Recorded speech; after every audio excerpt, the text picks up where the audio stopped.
안녕하세요. 한 주간 모두 평안하게 지내셨습니까? 네, 오늘은 2021년도 첫 번째 주일을 맞이하고 있습니다. 네, 모두들 새해에도 하나님께서 주시는 풍성한 은혜와 복이 넘치시기를 바랍니다. 작년 봄에 시작된 이 코로나 바이러스의 팬데믹은 아직까지 이어지고 있고, 백신이 나온 지금도 여전히 인간들의 삶을 발목을 잡는 그런 장애물이 되어 있습니다. 그러나 삶에 대한 열정과 밝은 미래에 대한 희망을 잃지 않고 함께 어려움을 극복해 나가기를 바랍니다. 또한 현재 겪는 여러 가지 어려움들이 당장의 자기 이득만을 생각하고 다른 사람들과 또 다음 세대의 삶을 생각하지 못해서 우리의 삶의 터전을 망쳐버리는 행동을 돌아보게 하는 그런 귀한 경험이 되어서 하나님께서 창조하신 이 모든 세계를 함께 더불어 살아가는 그런 환경으로 가꾸어가는 우리들의 모습이 되기를 바랍니다. 오늘 주일 예배를 드리지 못하신 분이나 함께 하나님의 말씀 묵상하기를 원하시는 분들께 이 영상이 도움이 되기를 바랍니다. 사도신경으로 신앙을 고백하겠습니다. 나는 전능하신 아버지 하나님 천지의 창조주를 믿습니다. 나는 그의 유일하신 아들 우리 주 예수 그리스도를 믿습니다. 그는 성령으로 잉태되어 동정녀 마리아에게서 나시고 본디오 빌라도에게 고난을 받아 십자가에 못 박혀 죽으시고 장사된 지 사흘 만에 죽은 자 가운데서 다시 살아나셨으며 하늘에 오르시어 전능하신 아버지 하나님 우편에 앉아 계시다가 거기로부터 살아있는 자와 죽은 자를 심판하러 오십니다. 나는 성령을 믿으며 거룩한 공교회와 성도의 교제와 죄를 용서받는 것과 몸의 부활과 영생을 믿습니다.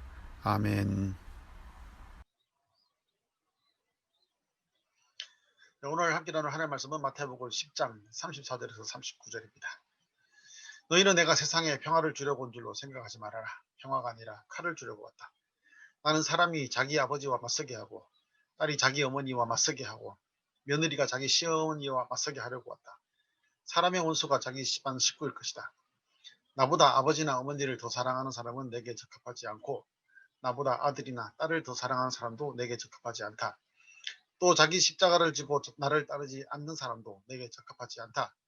자기 목숨을 얻으려는 사람은 목숨을 잃을 것이요 나를 위하여 자기 목숨을 잃는 사람은 목숨을 얻을 것이다.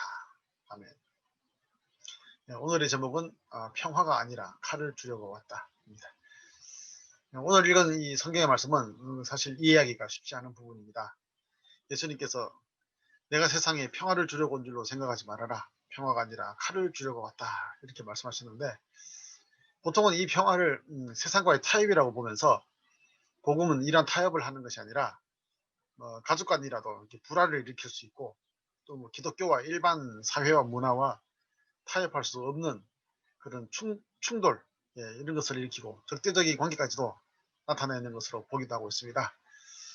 그리고 실제로 몇몇 선교 단체들은 이 말씀을 근거로 매우 공격적인 선교 방법을 사용하는데 이슬람 국가에 기습적으로 선교 활동을 가기도 하고 젊은 청년들을 순교자로 만들기도 하고 그렇죠. 또 한국 안에서도 보면 다른 종교 기관에 가서 대적하는 행위들 찾아가서 거기 가서 찬송을 부른다거나 아니면 땅 밟기 이런 것들을 하고 있잖아요.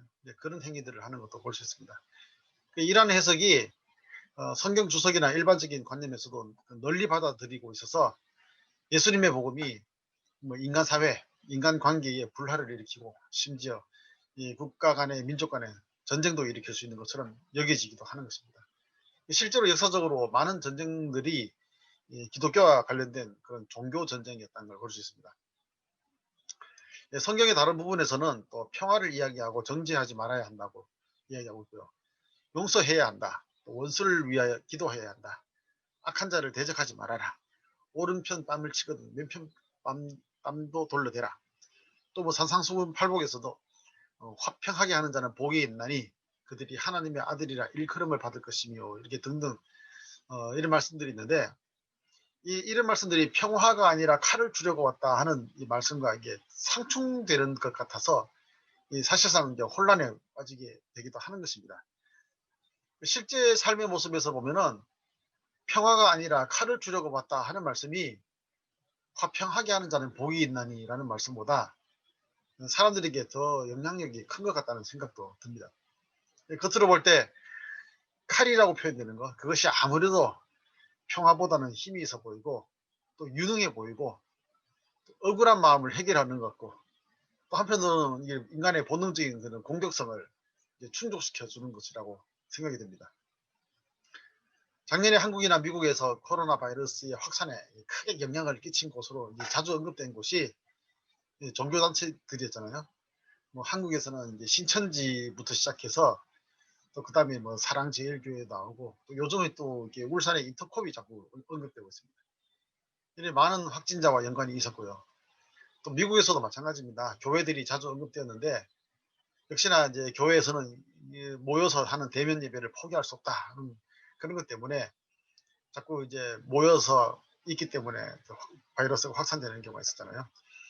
그 어떤 교회는 그 화가 난 주민이 이게 방화해버리는 그런 사건도 있었고요. 또 LA에 있는 어떤 대형 교회는 성가대 연습 때문에 바이러스가 확산되었다는 뭐 그런 뉴스가 기사거리로 나왔었습니다.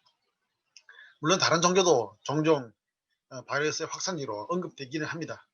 그렇지만 기독교 교회나 단체가 주로 언급되는 이유는 아무래도 기독교인들이 예배나 복음 전파와 관련해서 마치 예수님의 평화가 아니라 칼을 주려고 왔다 하는 이 말씀이 신년처럼 작용하듯이 일반 사회와 다소 이제 적대적인 모습을 보일 때가 있기 때문이 아닌가 그런 생각이 듭니다. 근데 예수님이 이 땅에 오실 때 천사들이 지극히 높은 곳에서는 하나님께 영광이요 땅에서는 하나님이 기뻐하시는 사람들 중에 평화로다 이렇게 말씀하셨고요. 또 주님께서는 평화의 왕으로 오셨다는 것을 이제 이사야서에서부터 말씀하고 있고 또 예수님은 십자가의 고통 속에서도 예수님을 뭐 직접적이든지 간접적이든지 못 박은 사람들을 향해서 용서를 선언하시고 또 서로 사랑하라고 말씀하셨던 것이라든지 원수까지 사랑하라고 하셨던 그 모든 말씀을 통해서 볼 때 이 평화가 아니라 칼을 주려고 왔다 이 말씀을 다른 사람들과의 불화라든지 이 분쟁의 근거로 삼고 정당화해서는 안 될 것이다 하는 생각을 하게 됩니다. 그래서 문제의 핵심은 불화가 아니라 37절에 나오는 것처럼 예수님을 사랑한다. 이것이 어떤 의미를 가지고 있는지 생각해 봐야 된다는 것이죠. 천국 복음으로 인하여 불화가 일어나는 것이 사건의 핵심이 아니라 예수님을 사랑한다가 우리의 사고를 어떻게 바꾸고 우리의 인격에 어떤 변화가 있게 하고 또 우리의 삶에서 또 우리가 만들고 있는 이런 관계들 속에서 어떤 영향을 끼치고 있고 그래서 우리가 그 말씀을 통해서 예수님의 사랑을 통해서 어떻게 행동하는가 여기에 대해서 생각하는 것이 핵심이라는 생각을 하게 됩니다. 그리고 나서 우리 그것이 왜 불화를 일으키는 것인지를 생각해 보아야 한다는 것이죠. 예수님을 사랑한다는 것이 왜 화평 혹은 타협이 아니라 칼이라고 표현되는 것인지 또 그 칼은 무엇에 사용되고 있는 것인지 이런 것들을 생각해 보아야 될 것입니다. 예수님을 사랑한다고 말할 때 이것은 단순히 인간적인 예수님을 지지한다는 뭐 애착한다는 뭐 그런 의미만으로 볼 수 있는 건 아닙니다. 예를 들어서 막달라 마리아가 부활하신 예수님을 만나서 만지려고 했을 때 예수님은 나를 만지지 말라 이렇게 금지시켰습니다. 이 막달라 마리아는 어떻게 보면 누구보다도 예수님을 사랑하는 자였죠. 열렬한 지지자였습니다. 그렇지만 그때 그 행동은 부활하신 예수님을 만난 행동에 어울리지 않는 다시 말하면 예수님이 이 땅에 오시고 말씀을 전하시고 십자가의 고난을 당하시고 부활하셔서 그 모든 것을 이루시고 뜻을 나타내신 그 목적 그 목적에 부합하는 행동이 아니었다는 거죠. 그 막달라 마리아의 행동은 이 땅의 인간적인 삶의 자리에만 국한된 의미의 행동으로 볼 수 있다는 것입니다. 그래서 예수님은 그 행동을 금지시켰습니다. 또 뭐 초대교회의 당파 간의 갈등이 있었는데 고린도전서 1장 12절에 보면은 사도 바울이 언급하고 있는 당파가 있잖아요. 바울파, 아볼로파, 게바파, 그리스도파. 근데 사도 바울은 그리스도께서 어찌 이렇게 나뉘었느냐 하시면서 그들을 책망하셨습니다. 다들 예수님을 믿는다면서 거기에 왜 바울파가 있고 그리스도파가 이렇게 나눠지는지 참 우리도 이해하기 힘든 그런 이야기입니다만은 실제적으로 우리가 살고 있는 이 현실에서도 지금 이 시대에서도 그런 파들이 나눠져 있죠. 나름 예수님에 대한 또는 뭐 기독교 신앙에 대한 열렬함과 헌신, 충성이 있었지만 참된 예수님을 사랑하는 모습은 아니었다 이렇게 보는 것입니다. 그래서 우리는 우리가 가지고 있는 그 열심과 헌신과 충성과 사랑이 누구를 향한 것인지 무엇을 위한 것인지 참 생각해보고 또 의문을 가질 때가 많다는 것입니다. 예수님을 사랑한다는 것에 대한 본래적인 의미를 예수님께서는 다양한 말씀으로 나타내셨죠. 뭐 대표적인 것이 예수님을 사랑한다가 서로 사랑하라는 말씀으로 나타나고 있습니다. 또 베드로가 예수님을 사랑한다고 했을 때 예수님은 거기에 대한 응답으로 내 양을 먹이라, 내 양을 치라 이렇게 말씀하셨고요. 또 뭐 서로 용납하라, 서로 용서하라 이런 말씀하셨습니다. 베드로가 7번 용서하면 잘한 것이죠 라고 이렇게 예수님께 말했을 때 예수님은 7번에 70번이라도 용서하라. 즉 그 사람을 이해하고 있는 대로 용납하라 이런 말씀을 하셨던 것입니다. 편견 없이 돌보고 정죄함 없이 비난하지 않는 그런 관계들을 이야기하셨습니다. 우리는 복음서에서 상당히 많은 예수님을 사랑한다라는 것의 의미를 찾을 수 있는 그런 말씀들을 볼 수 있습니다. 뭐 고린도전서 13장에 나오는 사랑에 대한 이야기 나오잖아요. 그것은 예수님을 사랑한다는 것이 뭐 인간적인 사랑, 단순히 사람들이 가지고 있는 애정이라든지 개인적인 호의 그런 애착이 아니라고 이제 말씀을 하면서 사랑에 대한 깊은 내면의 이야기, 본질적인 이야기들을 다루고 있다고 볼 수 있습니다. 자, 그러면 왜 예수님을 사랑한다는 것이 칼이 되어서 화평 혹은 타협이 아니라 불화가 일어나게 하는 것일까? 그렇게 생각해 볼 수 있겠죠. 오늘 읽은 말씀 앞부분에 보면은 예수님을 사랑한다는 것이 칼이 되어버린 시대 상황이 나오고 있습니다. 그 시대 상황은 모든 관계가 깨어져 있는 상황을 말하고 있습니다. 어둠이 지배적이고 진리가 압제당하는 그런 상황입니다.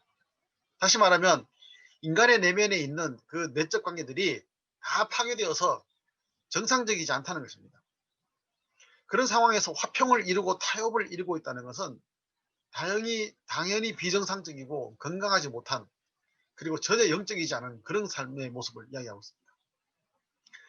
다른 사람을 박해하면서 사랑이라고 생각하고 있고 진리라고 생각하고 있다는 것입니다. 다른 사람을 압제하면서 괴롭히면서 자기는 사랑해서 그렇게 하고 있다 이렇게 착각을 한다는 것이죠. 가족 간에도 지나치게 침해하고 또 침해당하고 상처를 주고 학대하고 또 그런 상황에 길들여지고 그런 상황에서 심리적인 황폐가 심각해버린 그런 이야기들을 하고 있는 것입니다. 지금 우리가 살고 있는 시대도 뭐 그렇게 다르지 않은 것 같습니다. 예수님 시대에도 그것을 말세의 징조라고 이야기했는데 뭐 그것이 지금도 여전히 나타나고 있다는 것이죠. 그래서 우리는 말세의 징조라는 말보다는 이게 비인간화, 비인격화 현상이다 이렇게도 말할 수 있을 것 같습니다.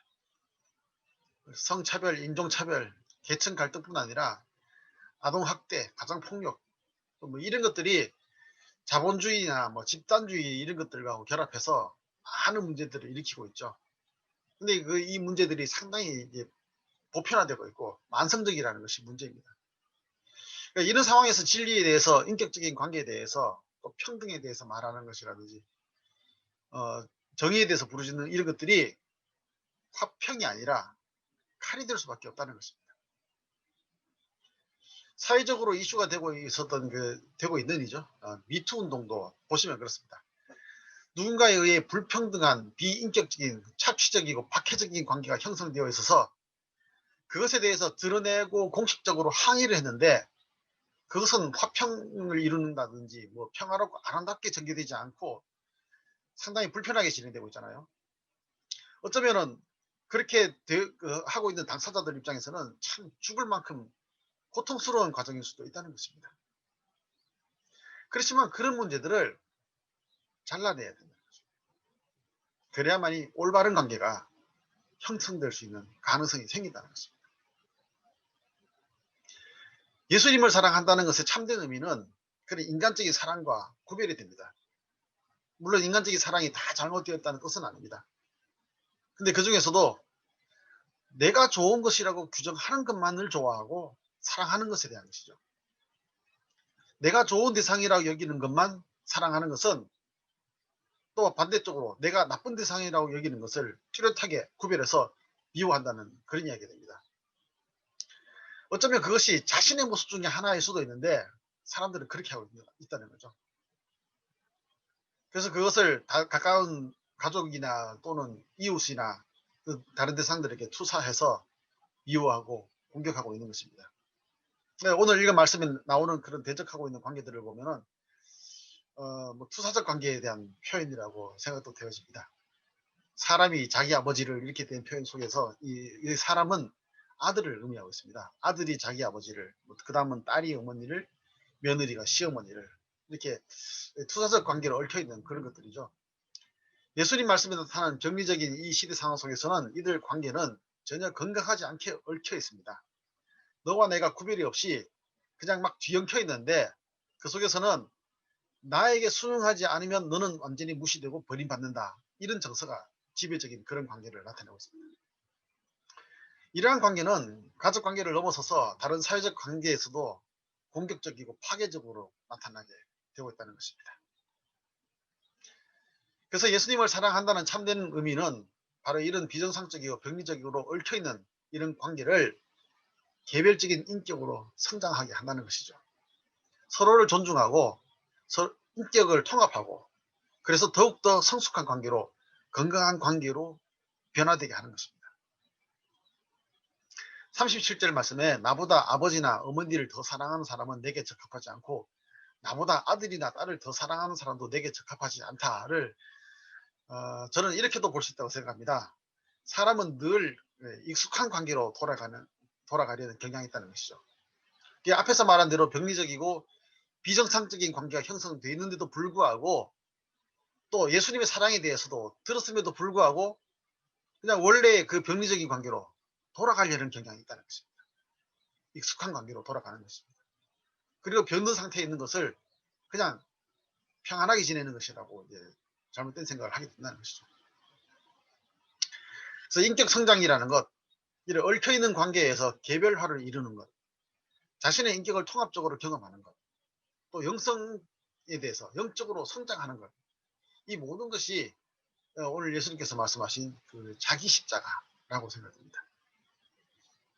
내 삶의 장애물로 여겨지는 뭐 다른 대상이나 사건이 자기 십자가가 아니라 자기 자신의 자아가 결국은 자기가 짊어지고 가야 할 십자가라는 것입니다.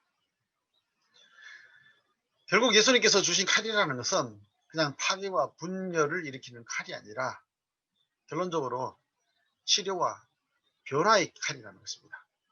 우리의 모든 관계를, 우리 자신의 내면을 돌아보게 하고 또 주님과의 영적인 관계를 성찰하게 하고 그래서 우리를 성장하게 하는 칼이라는 것입니다. 오늘 말씀이 좀 생소한 관점으로 제가 전한 말씀들이 그렇게 다가갈 수 있겠지만은 우리 자신을 돌아볼 수 있는 기회가 되었으면 합니다. 2021년은 영적으로, 정신적으로, 또 인격적으로도 더욱더 성숙해 나가는 우리 모두가 되기를 소망합니다. 기도하겠습니다. 하나님, 지난 한 해도 은혜 가운데 저희와 함께 해주시고 어려운 상황 속에서도 살아갈 수 있는 모든 환경을 주심을 감사드립니다. 2021년에도 주님의 보호하심과 인도하심 가운데 있게 하시고 무엇보다 오늘 말씀을 깊이 생각하면서 더욱더 성숙한 모습으로 변화되어 갈 수 있게 인도하여 주옵소서. 아직까지 코로나 바이러스로 인한 어려움과 위험이 있습니다. 이 모든 상황을 잘 극복할 수 있게 지혜를 주시고 인내할 수 있는 마음을 주시고 또 늘 소망을 잃지 않는 용기를 주시기를 간절히 원합니다. 우리의 삶을 주님께서 인도할 줄 믿사오며 예수님 이름으로 기도드립니다. 아멘.